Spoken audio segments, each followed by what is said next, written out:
Garde à vous! Salut à tous! Dans cet épisode de notre MOOC consacré aux archives départementales des Yvelines, on va parler des fiches matricules militaires. Bon, d'accord, mais c'est quoi? Au XIXe siècle, il est décidé que tous les jeunes hommes seront recensés l'année de leurs 20 ans pour qu'ils effectuent leur service militaire.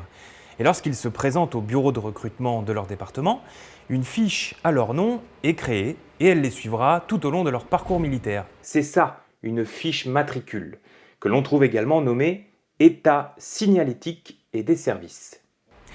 Prenez l'exemple d'un jeune homme né en 1870. Il a donc été recensé l'année de ses 20 ans, en 1890. On dit alors qu'il a été incorporé dans la classe 1890.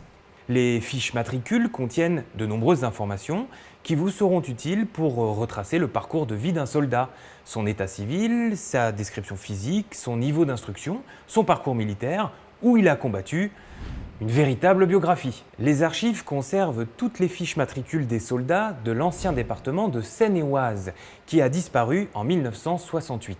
La Seine-et-Oise comprenait à l'époque les Yvelines et d'autres départements, comme les Hauts-de-Seine ou le Val d'Oise.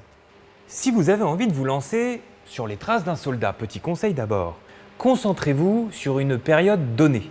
Et puis, notez que sur le site internet des archives, vous pourrez retrouver des soldats qui ont été incorporés jusqu'en 1921, jusqu'à la classe 1921, donc des soldats qui ont combattu lors de la Première Guerre mondiale.